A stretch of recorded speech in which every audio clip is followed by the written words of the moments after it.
नमस्कार साथियों, स्वागत है आपका ऑनलाइन एग्जाम अकेडमी के इस यूट्यूब प्लेटफॉर्म पर। जैसा कि आप सभी को पता है कि हम यहाँ स्टडी से रिलेटेड जो वीडियो है वो डालते रहते हैं। तो हमने देखो फ्रेंड्स कल क्या बात कर ली थी, इलास्टिसिटी ऑफ डिमांड, मांग की लोच पार्ट 1। कौन सा पार्ट 1 की हमने क्या कर ली थी, बात कर ली थी। कहां तक कर ली थी हमने कल बात, कुल व्यय विधि तक। कहां तक, कुल व्यय विधि तक हमने बात कर ली थी।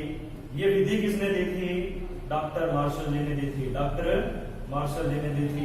आपको मैं इसका एक बार डायग्राम बना रहा हूं ताकि आपको रिकॉल हो जाए। कुछ हमने ऐसा बनाया था, याद होगा आपको, ऐसा था ना कुछ फ्रेंड्स, बताओ, कुछ ऐसा बनाया था शायद हमने ना, ऐसे करके ऐसे। ये क्या था, T1 T2 T3 T4। यहाँ क्या था, P1 P2 P3 P4। समझ में आ गया आपको। अब यहाँ क्या लिखा था मैंने, elasticity of demand equal to 1। यहाँ क्या लिखा था, elasticity of demand greater than 1। यहाँ क्या था, elasticity of demand less than 1। यहाँ क्या था, यहाँ पे टोटल एक्सपेंडिचर था। क्या था, टोटल एक्सपेंडिचर। यहाँ क्या था, प्राइस। समझ में आ गया आपको, बहुत अच्छी बात है। ये क्या बनाया था हमने कल, कुल व्यय विधि बनाई थी। कुल व्यय विधि बनाई थी, समझ में आ गया आपको। चलो फ्रेंड्स आगे चलते हैं।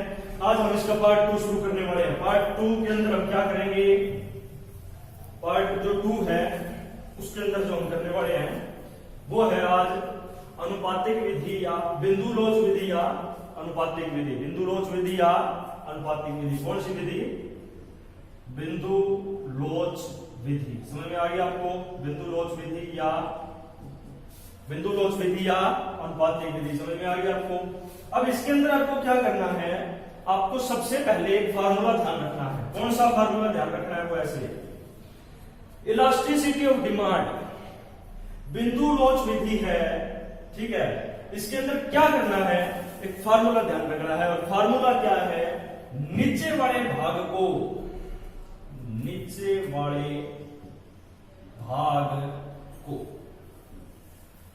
ऊपर वाले भाग से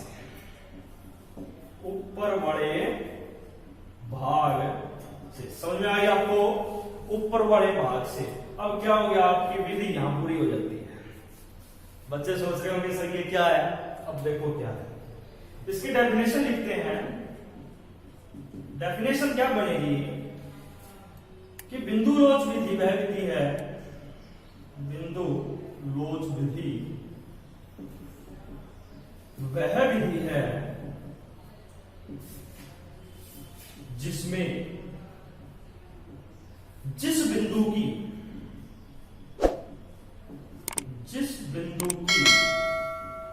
लोच ज्ञात करनी है, लोच क्या करनी है, ज्ञात करनी है, उस बिंदु के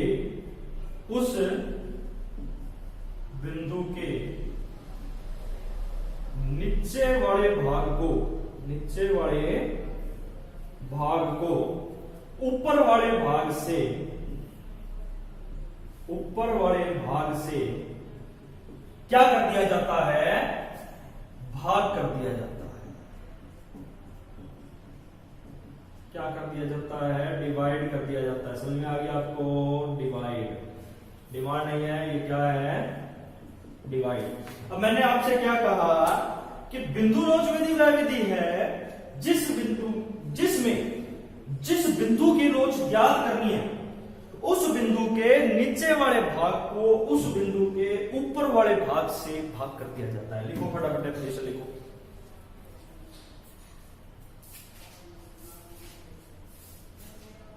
लिख ली डेफिनेशन। चलो आगे चलते हैं।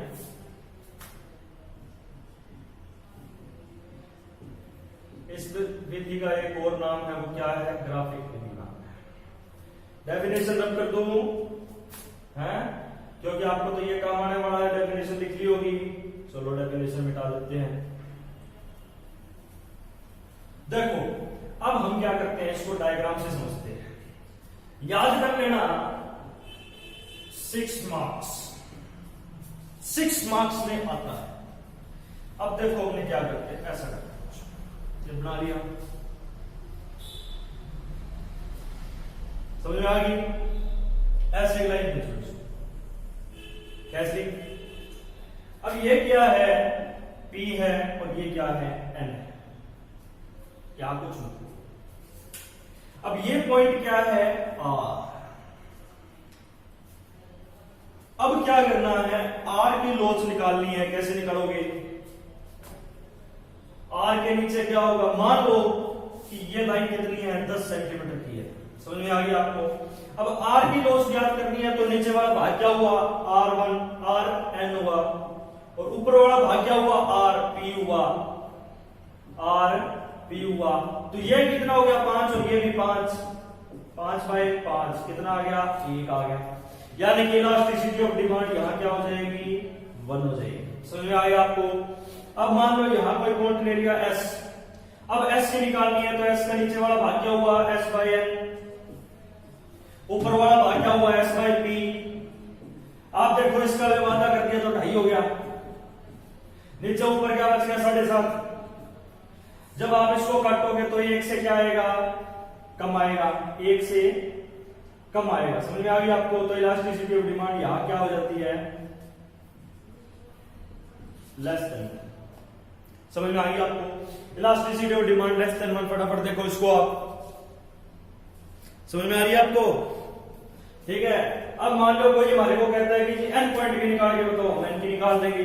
n की निकालनी कोई बड़ी बात है क्या, ऐसे निकालनी है। देखो n की निकालोगे तो n क्या होगा, n बाय में क्या हो जाएगा, NP हो जाएगा। n क्या है, 0 है, बाय में कितना है, 10। किसी को 0 से करोगे तो elasticity of demand equal to 0। समझ में आ गई आप सभी को। चलो आगे चलते हैं, एक और ले लो, यहाँ कोई क्या पॉइंट ले लो, क्या की निकालनी है। क्या पे क्या करोगे, क्या बाय में n बाय में क्या बाय में P 7.5 काटोगे तो इलास्टिसिटी ऑफ डिमांड क्या आ जाएगी, ग्रेटर देन 1 आ जाएगी। समझ में आ गई आप सभी को, काट के देख लेना।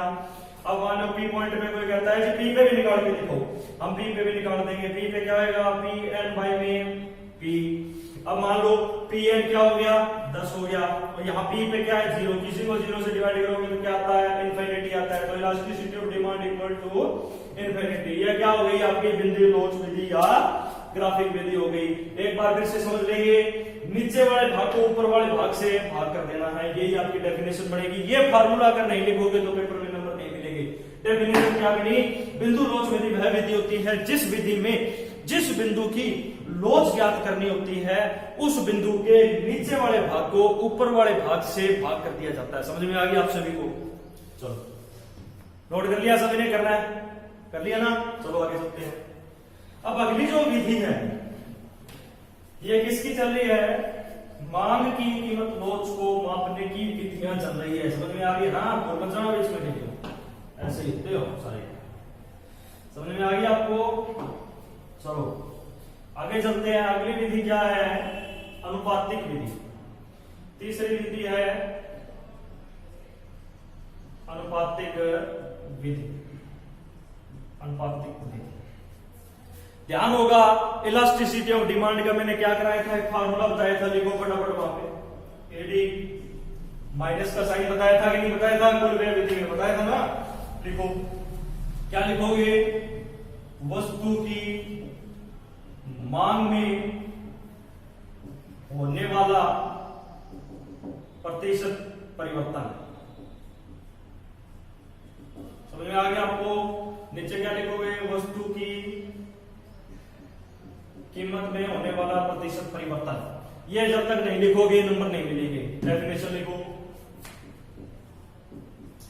अनुपातिक विधि या प्रतिशत अनुपातिक विधि वह विधि है जिसमें वस्तु की मांग में होने वाला प्रतिशत परिवर्तन को वस्तु की कीमत में होने वाले प्रतिशत परिवर्तन से भाग कर दिया जाता है। क्या कर दिया जाता है, भाग कर दिया जाता है। लिखो डेफिनेशन। चलो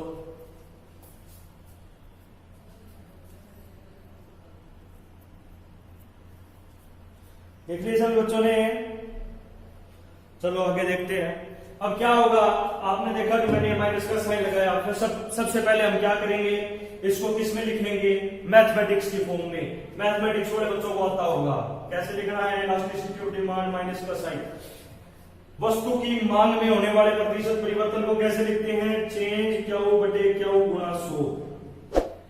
और वस्तु की कीमत में होने वाले प्रतिशत परिवर्तन को कैसे लिखेंगे?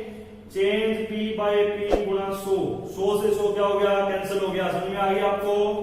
आगे देखो, इलास्टिसिटी ऑफ डिमांड माइनस का साइन क्या आ जाएगा? चेंज क्यू बाय क्यू गुणा पी बाय चेंज पी।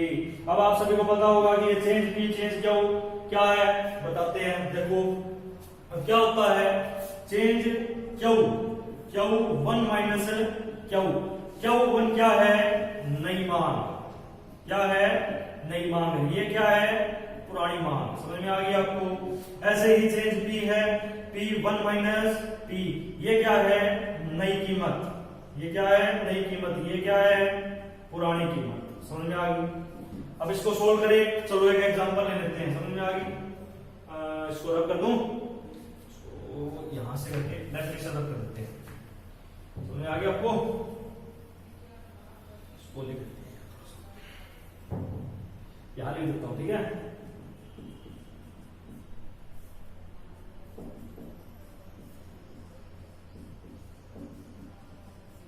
समझ में आ रही है ना? अब क्या लिखा हमने? एक एग्जांपल ले लिया। एग्जांपल में क्या लिया कि P जब 5 था तो मांग 10 थी, लेकिन जब P1 यानी कि 10 हो गया तो Q1 5। समझ में आ रही है आपको? नहीं। मैंने आपको क्या बताया कि यहाँ P डोनेट कर रहा है पुरानी कीमत को, और जो जिसके साथ 1 लगा हुआ वो कर रहे नहीं। हमने एग्जांपल लिया कि जब मेरे को कोई पुरानी कीमत 5 पे कोई चीज बेच रहा था तो मैं उसकी 10 मांग ले रहा था, लेकिन मेरे को जब नई कीमत उसने 10 कर दी तो मैंने उसकी कीमत मांग क्या कर दी? 5 कर दी। समझ में आ गई? अब क्या करो इसको? क्या चेंज क्यू उड़ाओ, क्या बनेगा? Change Q, Q one minus Q, Q one minus Q, क्या हो जाएगा? 5 माइनस 10 बाई में इक्वल टू कितना आ गया? -5 आ गया कि नहीं आ गया? चेंज पी लिखो, पेन पी क्या होगा? 10 माइनस का 5 बाई में, ठीक है? कितना आ गया?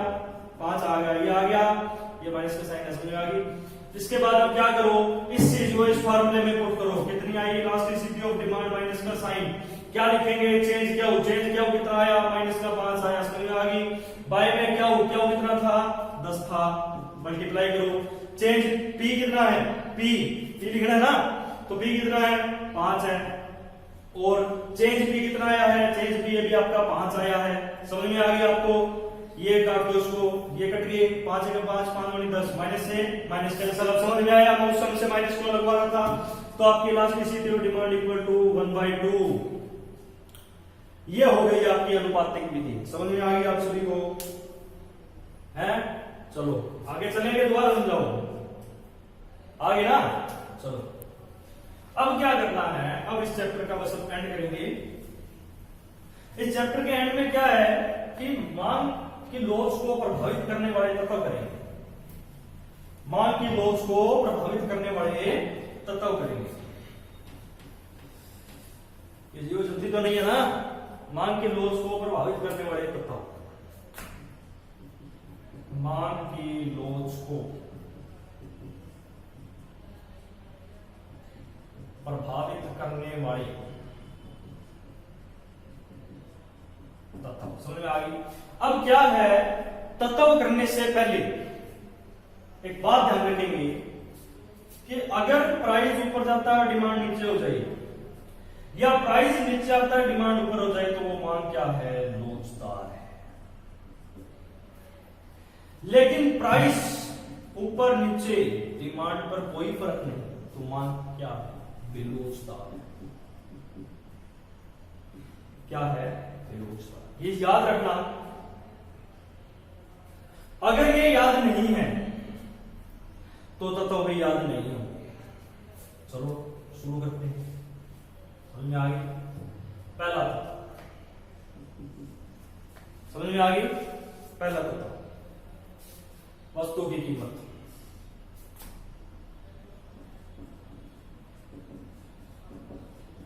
वस्तु की कीमत नोट करो।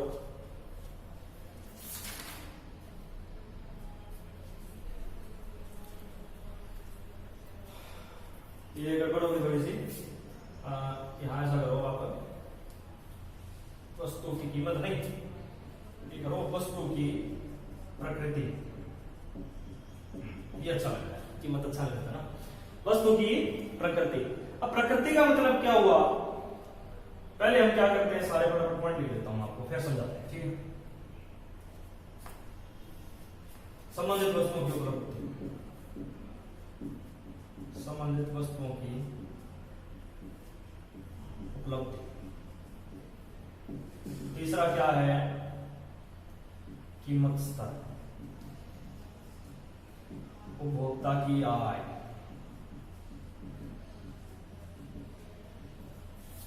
पांचवा क्या है, आय का अनुपात।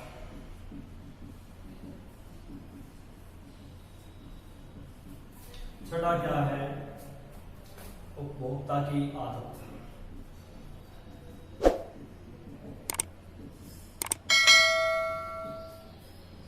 सातवां कौन सा रहेगा इसमें से, वस्तु की प्रकृति, संबंधित वस्तुओं की उपलब्धि, कीमत स्तर, उपभोक्ता की आय, आय का अनुपात, उपभोक्ता की आदत। क्या रहेगा, समूह।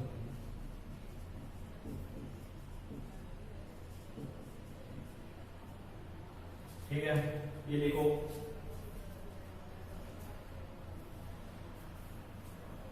लिख लिए, और कोई रहेगा कैसे रहेगा ना, 8वां पॉइंट रहेगा। क्या है, उपभोग का स्थगन। अब वस्तु की प्रकृति, यानी कि कोई अनिवार्य वस्तु है। अनिवार्य वस्तु बोले तो नमक, मिर्च, माचिस, कितनी मर्जी महंगी हो जाए लेनी पड़ेगी। मान क्या है, बेलोचदार। बेलोचदार अनिवार्य नहीं होगी तो मान कितनी होगी, लोचदार। समझ में आ गया, इससे मान लोचदार हो सकती है। संबंधित वस्तुओं की उपलब्धि, अगर हमें संबंधित वस्तु मिल जाए, जैसे चाय कॉफी, चाय कॉफी, इसकी मांग क्या है, लोचदार। लेकिन जिनका स्थानापन्न संबंधित वस्तुएं मिले ही नहीं, पेट्रोल डीजल,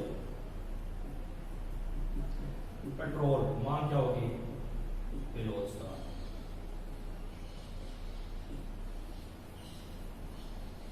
मांग क्या होगी, बेलोचदार। कीमत स्तर, जिसकी कीमत बहुत ज्यादा या बहुत कम, बहुत ज्यादा बोले तो सोना चांदी हीरे जवाहरात, बहुत कम बोले तो नमक मिर्च माचिस, बात क्या होगी, बेरोजगार होगी, बेरोजगार। मध्यम श्रेणी वालों की लोचदार। समझ में आ रही है ना आपको। उपभोक्ता की आय, जिसकी आय बहुत ज्यादा या बहुत कम, उसकी मांग बेरोजगार, उसकी मांग बेरोजगार।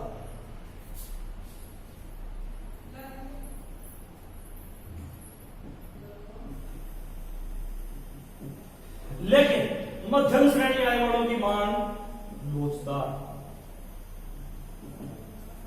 आय का अनुपात, आय का अनुपात बोले तो क्या होगा, सोचो, बराबर सोचो, नहीं पता चल। जिस पर हमारी आय का बहुत कम हिस्सा खर्च होता है, उसकी मांग बेरोजगार। नमक मिर्च ले सकते हैं। लेकिन जिस पर ज्यादा खर्च हो, जैसे कि बेड, चेयर्स, टेबल्स, बहुत सारा सामान लेना है, तो उसकी मांग हम क्या करेंगे, लोच। उपभोक्ता की आदत, अगर उसकी आदत है किसी चीज की, जैसे कि शराब की क्या है, आदत है, उसकी मांग क्या होगी, बेरोजगार। एक शराबी है, शराबी को शराब पीनी है, चाहे उसको घर के जेवर ही बेचनी पड़े, वो बेचेगा, उसकी मांग बेरोजगार है, वो उसको नहीं छोड़ेगा। और अगर उसको उस चीज की आदत नहीं है तो मांग लोचदार है। समय अवधि, अति अल्पकाल या अल्पकाल में, अल्पकाल में मान बेलोचता, बेलोचता। अल्पकाल में कैसे? मेरे को पानी पीना है, बस स्टैंड पर गया हूं, 25 रुपए की बोतल है, बाहर कहीं 10 की मिल रही थी, मेरे को वो लेनी पड़ेगी। क्यों? क्योंकि मेरे को अल्पकाल है, मेरे को उसकी सख्त जरूरत है, वो मान बेलोचता। दीर्घकाल के लिए